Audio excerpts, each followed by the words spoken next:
بسم اللہ الرحمن الرحیم۔ عزیزان محترم، ہم اپنی توجہ کریں کہ ہمیں دنیا کہاں کھینچ رہی ہے، حقیقت کیا ہے، پھر پیچھے کیا ہو رہا ہے۔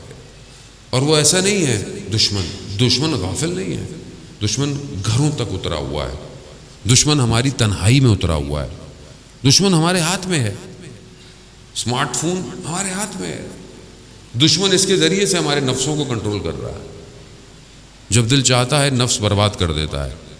اور ہم نے بھی اپنے آپ کو اتنا ہلکا کیا ہوا ہے کہ ہم بھی اسی کا شکار ہو چکے ہیں۔ اس کا ہدف ہی یہی ہے کہ یہ جوان تیار نہ ہو، لیکن اگر قرآن پڑھتا ہو، سورہ کہف سمجھتا ہو، تو خدا سے جب توکل کرے گا، خدا کی بارگاہ میں جائے گا، تو خدا اس کے کانوں کو اس دنیا کے شوروں سے بچا دے گا، اسے محفوظ کر دے گا اس دن کے لیے جس کا انتظار ہے۔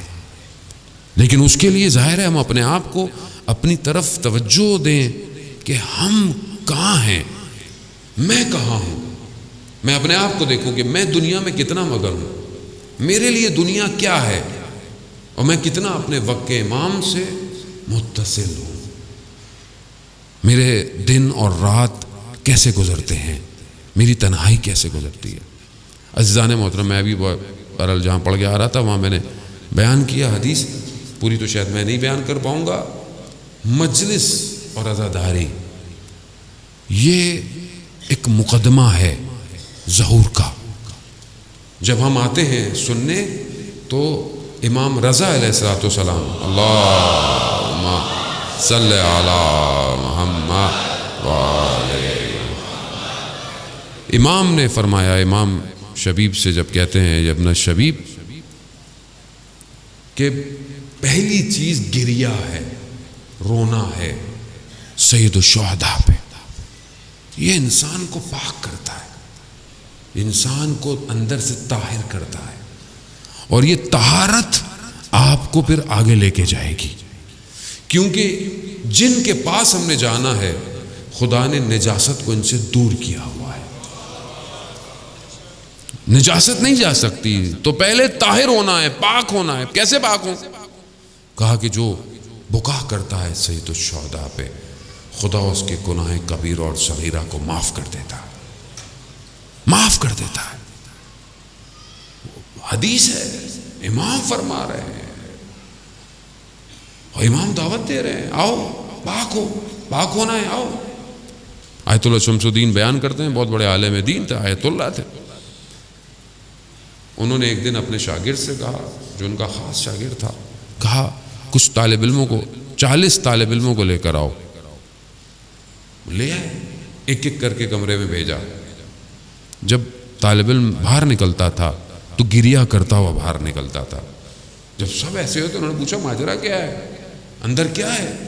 کہا کہ جب ہم اندر جاتے ہیں تو اتنے بڑے آیت اللہ ہیں، اتنے بڑے عالم دین ہیں، ایک رومال ہاتھ میں ہے، اور کہتے ہیں امام حسین کا نام لیتے ہیں اور کہتے ہیں کہ امام حسین پر گریہ کرو، اور جب ہم گریہ ہوتے ہیں تو اس رومال سے آنسوؤں کو صاف کرتے ہیں اور کہتے ہیں کہ یہی میں اپنی قبر میں لے کے جانا چاہتا ہوں۔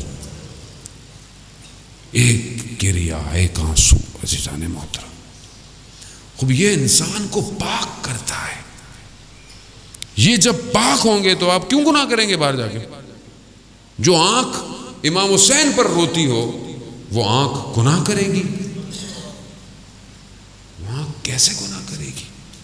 یہ تو وہ آنکھ ہے جو قیامت والے دن سب ساری آنکھیں گریہ کر رہی ہوں گی، تو یہ آنکھ خوش ہوگی، برمسرت ہوگی۔ تو ہم پہلی شرط بکا، جو ہمیں محنت نہیں کرنی پڑتی ہے، یعنی ہم کوئی محنت نہیں کرتے پورا سال۔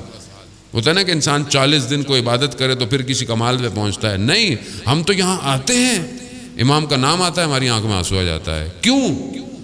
امام نے کربلا میں کمال کیا ہے۔